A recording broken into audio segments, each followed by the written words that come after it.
What the hell is happening, guys? Steve here. Hope you're all good out there. I'm pretty damn good. Been a few days, but back again bringing you my review of Westworld Episode 3, The Stray.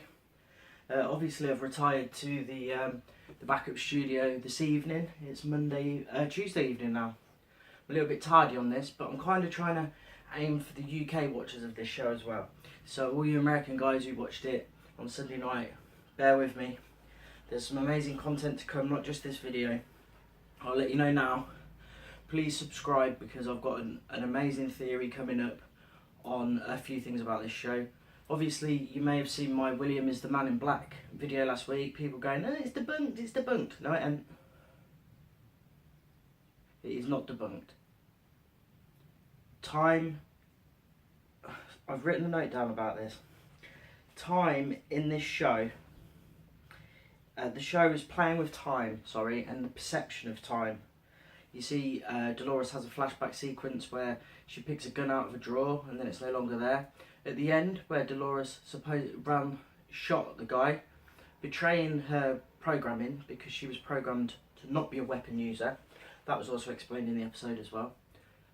She shot a guy, but she was also shot in the stomach, and then we saw the blood on her hands, and then it disappeared. To me, this is her remembering different sequences and timelines. And when she runs to William and Logan, there's absolutely nothing on this earth, on this show, excuse my exaggeration, on this show to say that that wasn't in a past timeline or a different perception. There's absolutely nothing to say that she wasn't remembering something from her past.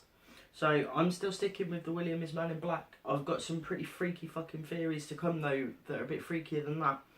Hold tight to the channel, subscribe, and you will see them all. My next one's a doozy. I'm going to drop it probably Thursday now because I've got This Is Us and The Flash to do tomorrow and Wednesday. So Thursday will probably be when I drop my new Westworld theory.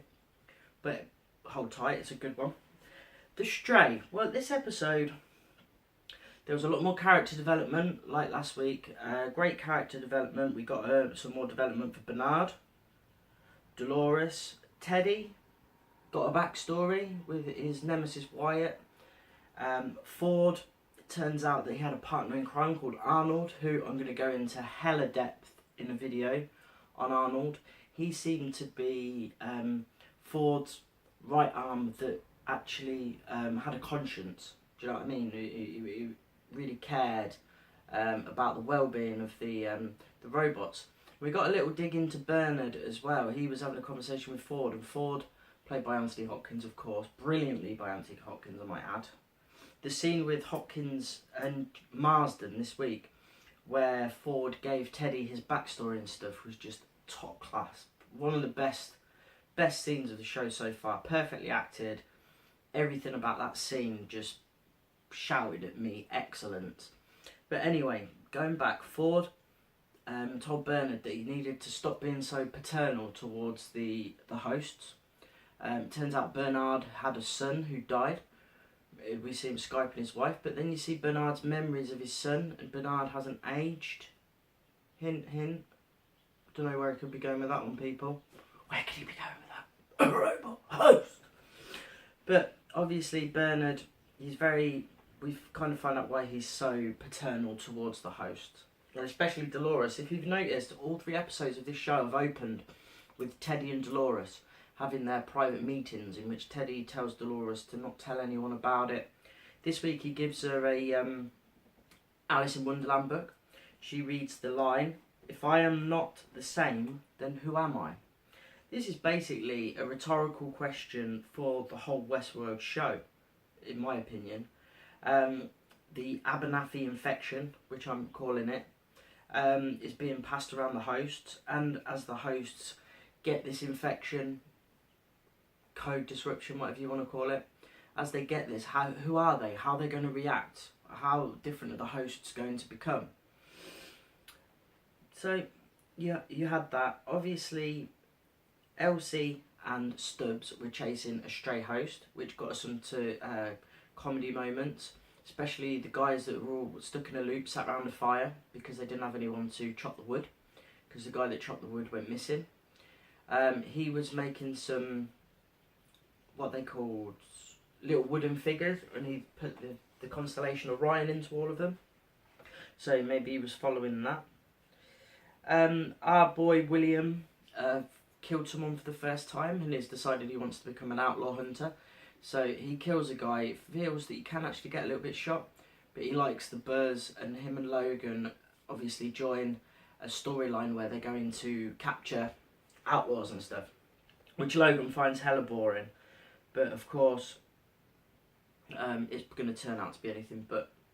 Teddy, Dolores, obviously, her storyline plays out a couple of times. We see a flashback again to her and the Man in Black, where the Man in Black takes his knife out. I'm putting it out there, folks. I don't think he raped her in that scene, one bit. I think he is researching the park. Obviously, we know we didn't find that much out about him this week, but what wasn't said about him kind of spoke in droves. I think, obviously, he's going to have something to do with Arnold and the maze that he's looking for. I think that's not a test for humans. I think it's maybe an advanced version of the Turing test, and maybe Arnold's the Man in Black's got to get there for some reason. What else have we got? Oh yeah, another thing for the Man in Black is William theory. There seems to be 2 Westworld logos floating about, and the newer one seems to be now in the future, obviously, and in the past when we see your young Ford and William arriving at the train station, it seems to be a different version of the Westword badge. So that's another notch for proof on the playing with the timeline and perception kind of thing. What else have we got here? Maeve, played by Thandie Newton, is still having issues with flashbacks and nightmares. We didn't see quite as much of her this week, but I think she's going to have a bigger part to play as we go on. What else have we got? I've mentioned the Abernathy infection. Yeah, I think that pretty much covers it. Obviously, like I said, the episode in all was much more about character development. Obviously, Elsie and Stubbs, when they found the stray, Stubbs went down to get him out, and the host literally, he was going for Elsie, but started bashing himself in the head with a rock, which was random. Oh, Maeve as well, she flashed back. When she saw Teddy, she flashed back to when she escaped in the last episode and saw all the other hosts being cleaned up and fixed for the next day. So she's obviously wondering what the hell goes on while we're asleep kind of thing. But overall, I think this show, you really need to keep your eyes open and try and see what they're trying to tell you try and read between the lines a bit more. That's what I've been doing. Obviously enjoy the show for what it is. A great series. Enjoy the show for what it is, but if you were that way inclined like me, read between the lines a little bit. I've done that with William, and that's why I got the William Man in Black theory. I'm sticking to that for now. I am not throwing that out in the trash. I've got another theory on Bernard. There's a theory on Dolores as well, and Arnold. I've got evidence for all of these. I'm going to put videos out, and this show is fast becoming. I've said this about this is as well. But this show, HBO seems to have hit the nail on the head. The ratings are good. People are talking about it. You only have to look on the internet. Fan theory is popping up everywhere, and you know a show is intriguing when this fan theory website's popping up everywhere. You don't get that with many shows. But yeah, a lot of character development this week. Not so much Man in Black, but what wasn't said was very telling. Bernard's storyline moved on. We've got a little bit of proof of his past, but not a lot. Teddy gets the backstory and a new arc. Dolores continues her self-awareness trip.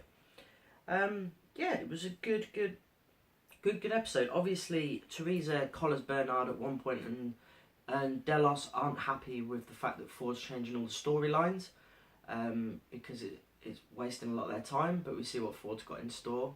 He's a pretty shady character. I'm going to go into more depth on him and Arnold and what may or may not have happened in the past between them. Ford's office was awesome, by the way. There's a lot of visual clues in there, I think. I'm going to have to watch that again and see. But overall, guys, this episode was fantastic, I thought. I could watch the episode, much like Mr. Robot, I could watch an episode of this show 2 or 3 times and still keep picking bits up. I'll drop my theory video later in the week. If I find anything else in the show, I'll drop another video. Catch you on the flip side for This Is Us and The Flash in the next couple of days. Please subscribe in the little box. Click here, it'll take you straight to my subscription. Please do that. Share the videos, leave a comment, have a debate with me in the comment section. But most of all, keep watching, keep enjoying. This is El Stevo, Westworld The Stray, over and out. Peace.